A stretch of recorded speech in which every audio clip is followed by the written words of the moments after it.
तो मंगरुआ ने सजा ली है चौपाल, और जैसा कि आप जानते हैं कि मंगरुआ के चौपाल पर हमेशा भाई ही बैठते हैं, तो आज एक भाई बैठे हुए हैं। धर्मेंद्र जी। जी जी संतोष जी। कब मिले थे हम लोग? लगभग मुझे लगता है ये मतलब 25 साल तकरीबन हो गए होंगे। 25 साल हो गए। बिल्कुल बिल्कुल बिल्कुल। वही नेहरू विहार, मुखर्जी नगर की गलियां, कॉलेज का जीवन, कॉलेज छोड़ने के बाद का जीवन। बिल्कुल बिल्कुल। थोड़ा थोड़ा तैयारी वैयारी और ये वो, माने कहीं ना कहीं आदमी चलता। कहाँ से चले थे? अब मुझे लगता है कि कॉलेज से निकलने के बाद जब हम लोग अपने जीवन में सेटल होने की कोशिश कर रहे थे, तो उस दौर में हम लोग आए थे। तो 25 साल से शायद ऊपर हो गया। 96, 97, 98 की बात हम लोग कर रहे हैं। 96, 97, 98 की बात कर रहे हैं। तो ये धर्मेंद्र कुमार जी हैं, और छात्र जीवन में हमारी मुलाकात हुई थी तैयारी के क्रम में। ये भी तैयारी कर रहे होंगे, हम भी तैयारी कर रहे होंगे, और जो भी बिहार से आता है वो तैयारी ही कर रहा होता है कॉलेज के जीवन के बाद। गांव कौन सा है? मेरा गांव पटना से नज़दीक एक नौबतपुर जगह पड़ती है। तो पटना नौबतपुर के बीच जो रास्ता है, उसी रास्ते फरीदपुर नाम का गांव है। फरीदपुर। तो आप खगौल शायद सहमत होंगे या जानते होंगे। तो जब आप दिल्ली से ट्रेन पकड़ते हैं पटना के लिए, तो पटना से पहले दानापुर स्टेशन आता है। दानापुर का लोकल जो नाम है वहाँ पे वो खगौल है। तो खगौल से 2-3 किलोमीटर आगे उसी हाईवे पे। तो हम लोग बचपन से ये कहते आ रहे हैं खगौल दानापुर, क्योंकि धर्मेंद्र की भी पढ़ाई लिखाई वहीं हुई है, और मंगरुआ भी का भी बचपन पटना में ही गुजरा है। तो खगौल के 2-3 किलोमीटर के दायरे में आपका गांव है। बिल्कुल। माने लगभग शहर के नजदीक का ही गांव है। अब तो कह सकते हैं कि जैसे दिल्ली एनसीआर हम लोग बोलते हैं, तो पटना एनसीआर उसको आप कह सकते हैं। ग्रेटर पटना नया टर्म है। ग्रेटर पटना, जिसमें मंगरुआ का गांव भी आ जाता है सोनपुर में, और धर्मेंद्र जी का गांव भी आ जाता है खगौल दानापुर के फरीदकोट गांव से चले थे। ये जो अपना एम्स खुला है ना पटना का एम्स मेरे गांव से तकरीबन 700-800 मीटर की दूरी पर होगा। काहे चले थे? 88 में देखिए हमने 10th किया था। वो रिजल्ट जब आया तो ऑलमोस्ट 89 चला गया था। तो नॉर्मली उस समय होता क्या था कि 1 साल का गैप करना पड़ता था। अगर आपको बाहर निकलना है, बाहर एडमिशन दिल्ली विश्वविद्यालय में जाना है, चाहे कहीं और जाना है, तो मैंने वो चूंकि परीक्षा व्यवस्था वहाँ ऐसी थी कि वो लेट हो ही जाता था एडमिशन में, और हम लोगों को गैप लेना पड़ता था। बिल्कुल। तो पटना यूनिवर्सिटी में पढ़ लेते। तो पटना यूनिवर्सिटी की ही बात कर रहा हूँ मैं कि 88 में 10th करने के बाद पटना यूनिवर्सिटी में दाखिला लिया हमने, और 90 में इंटरमीडिएट उस समय था, तो इंटरमीडिएट किया। 90 के बाद 90 में ही हमें आ जाना चाहिए था यहाँ, लेकिन चूंकि रिजल्ट लेट आ रहा था उस समय, तो 91 के बैच में हमने फिर यहाँ दिल्ली विश्वविद्यालय में ग्रेजुएशन में दाखिला लिया था। हाँ, तो वही तो पूछ रहे थे, तो काहे चले आए थे? पटना में पढ़ते? पटना में बिल्कुल पढ़ते, लेकिन पटना से काफ़ी लोग आ चुके थे। मेरे बड़े भाई साहब आ गए थे, वो उस समय दिल्ली विश्वविद्यालय में एडमिशन ले चुके थे, फिर जेएनयू चले गए। तो एक समय वहाँ ऐसा एक माहौल शायद बन गया था हम लोगों के बीच में कि पढ़ाई अच्छी करनी है तो दिल्ली चलो, पढ़ाई अच्छी करनी। और चूंकि क्या नाम है कि कुछ मैंने पटना से जो सटे हुए गाँव थे, धर्मेंद्र थोड़ा सकुचा रहे होंगे, लेकिन पटना से लेकर जहानाबाद तक का माहौल कुछ ऐसा बन गया था कि भैया बच्चे को अगर सुरक्षित रहना है, पढ़े चाहे नहीं पढ़े, लेकिन सुरक्षित अगर रहना है तो चले बाहर की ओर। सुरक्षा का भी एक विषय था। साथ ही साथ पढ़ाई में आप देखेंगे तो उस समय चोरियां काफ़ी होती थी, है ना। तो एक पूरा माहौल बन गया था जो बिल्कुल एकेडमिक माहौल नहीं कह सकते हैं आप, है ना। शिक्षकों की हड़ताल, पेमेंट नहीं आना, फिर तमाम तरह की परेशानियां। तो पढ़ाई एक कहीं ना कहीं एजेंडे से पीछे छूट रहा था वो। तो उस पढ़ाई को पकड़ने के लिए हम लोगों को पटना छोड़ के दिल्ली आना पड़ा। और यहाँ जब आए तो फिर कहाँ दाखिला लिया? यहाँ आने के बाद एक तो दाखिला हमारा पहले ही वहाँ बीए ऑनर्स फर्स्ट ईयर में पटना कॉलेज में मैंने लिया था, और ठीक ठाक नंबर मेरे आए थे 10th में भी और +2 में भी। +2 में ठीक ठाक नंबर होने के बावजूद उस समय मेरी रुचि फिलॉसफी में हो गई थी। कुछ दार्शनिक किताबें मैंने पढ़ ली थी, तो उसके रुचि की वजह से नंबर होने के बावजूद मैंने पटना कॉलेज में बीए ऑनर्स फिलॉसफी में दाखिला लिया था। दिल्ली आया तो फिलॉसफी करने ही आया था, तो यहाँ आकर मालूम पड़ा कि 2 ही कॉलेज है जहाँ फिलॉसफी होते हैं, बॉयज कॉलेज, एक सेंट स्टीफेंस कॉलेज था नॉर्थ दिल्ली में और एक जाकिर हुसैन कॉलेज था अपना नई दिल्ली रेलवे स्टेशन के पास।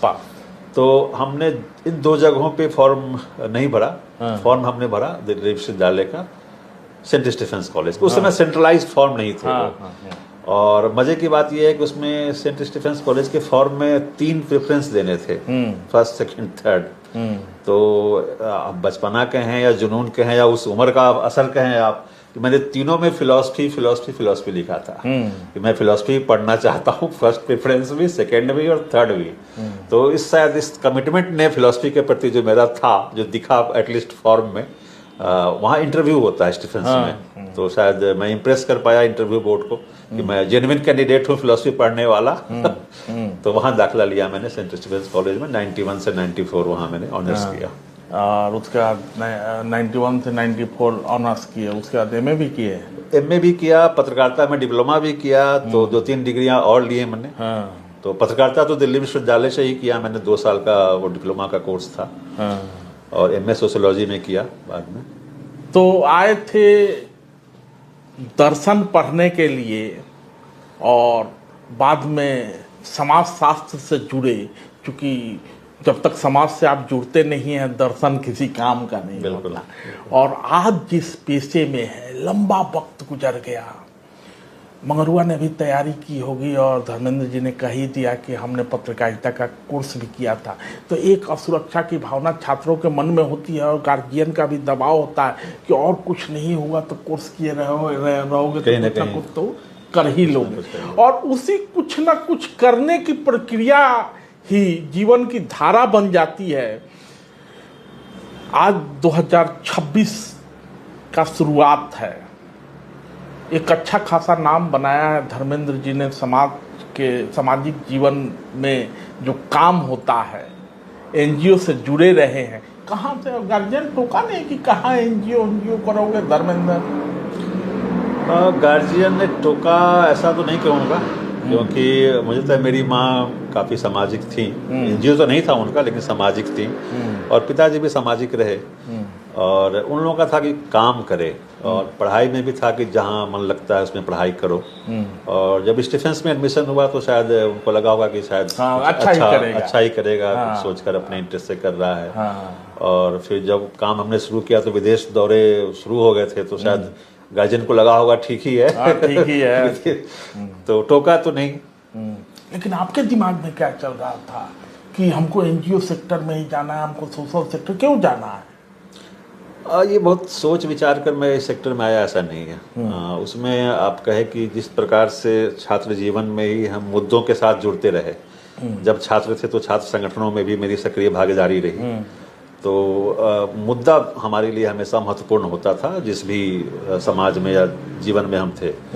तो मुद्दों के पे मैं सक्रिय था और सेंसिटिव था। तो छात्र था तो फीस को लेकर, दिल्ली विश्वविद्यालय में हॉस्टल नहीं है तो हॉस्टल को लेकर, या जो बाहर से छात्र आते हैं उनकी समस्याएं काफ़ी होती थी मकान मालिकों के साथ, स्थानीय लोगों के साथ। तो हर तरह के उस मुद्दे से जुड़कर मैंने जो अपनी सक्रियता निभाई। छात्र जीवन से जब विश्वविद्यालय से बाहर जब निकला तो काफ़ी लोग हमारे गांव, क्षेत्र, राज्य के थे, और उसमें से काफ़ी लोग मजदूरी का काम करते थे। तो कई पर्व त्योहार के अवसर पर उनके घर पे जाना होता था। तो हमने देखा कि जो उनकी स्थिति है काफ़ी नारकीय स्थिति हुआ करती थी, बहुत हद तक अभी भी है। और खासकर कोविड में आपने देखा कि किस प्रकार से लाखों लोग जा रहे थे। तो ये अपने ही लोग थे, जानने वाले लोग थे, घर परिवार के लोग थे, है ना। तो मुझे कहीं ना कहीं उनके मुद्दे से फिर जुड़ाव हुआ।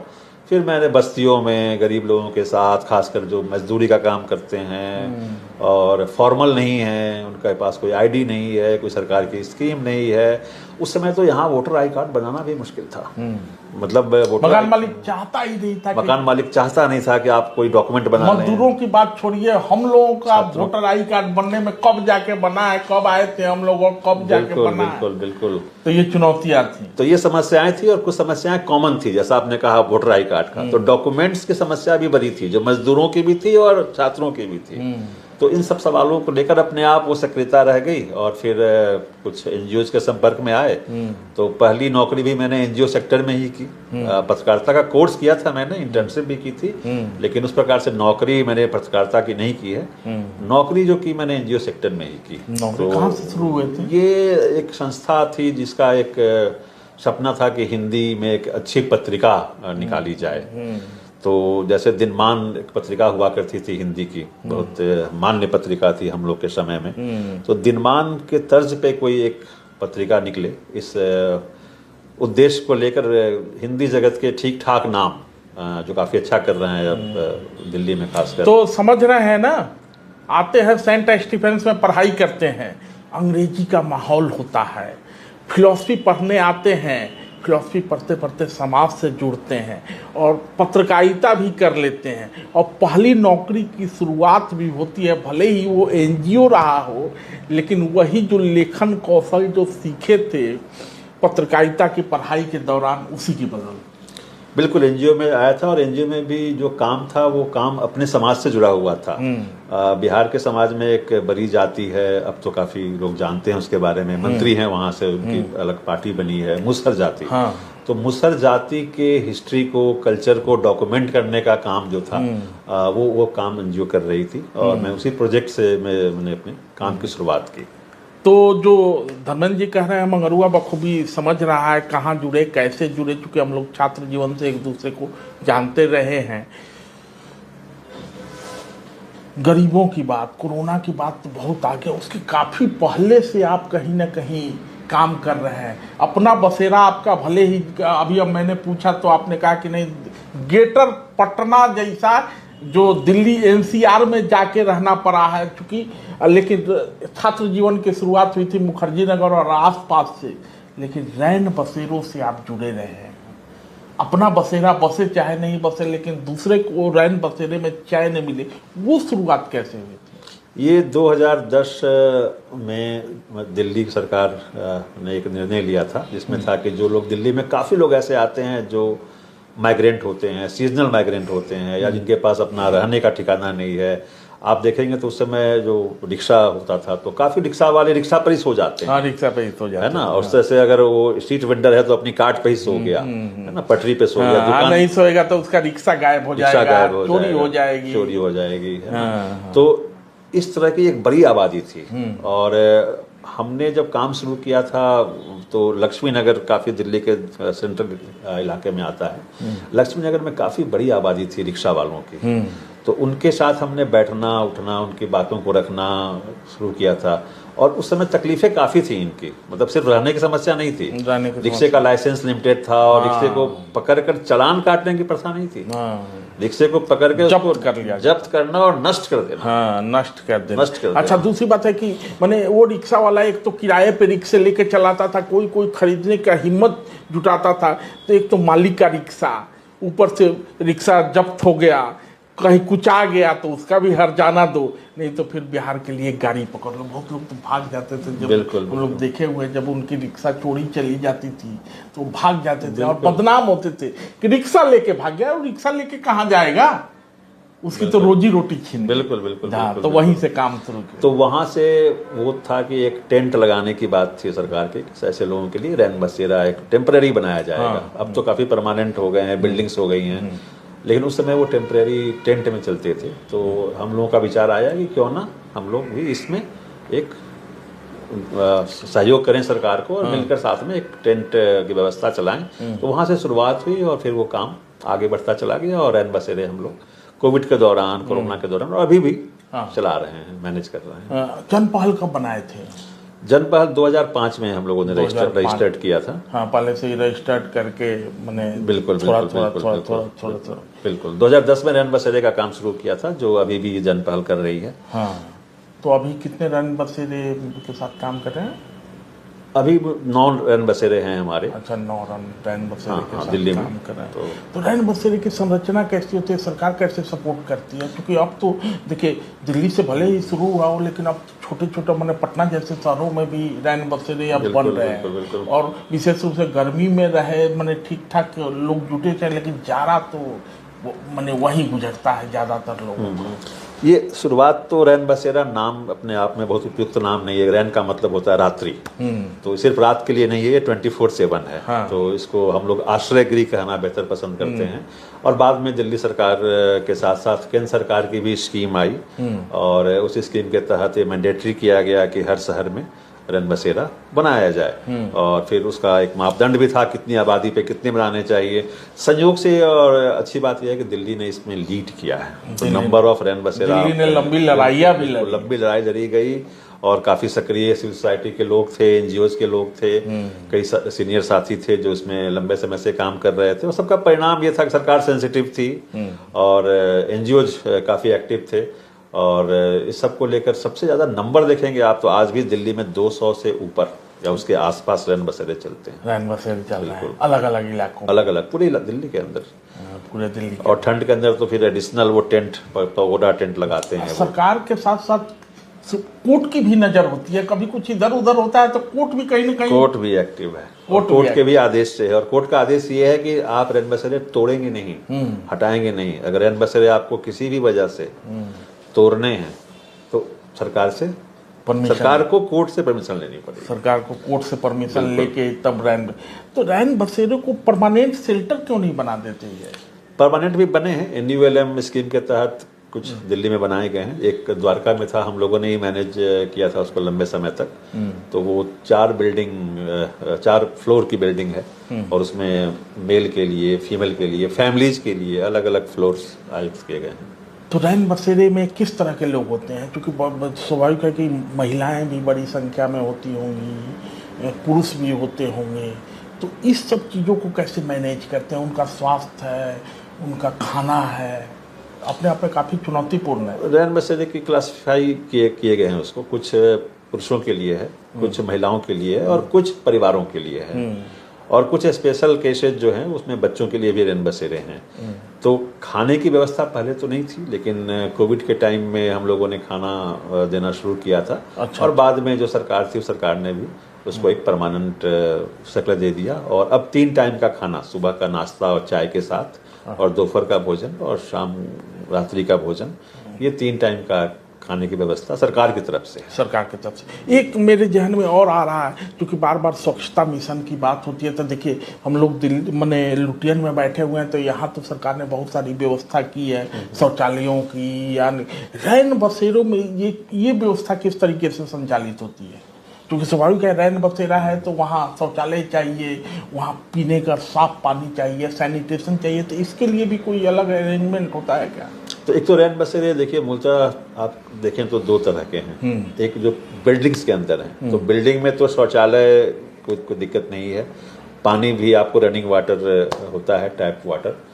जो टेम्परेरी शेल्टर्स हैं, जो आमतौर पे किसी तरह के टेम्परेरी स्ट्रक्चर से बनाए गए हैं, तो उसमें आप अस्थायी तौर पे टैप्ड वाटर की व्यवस्था नहीं कर सकते हैं।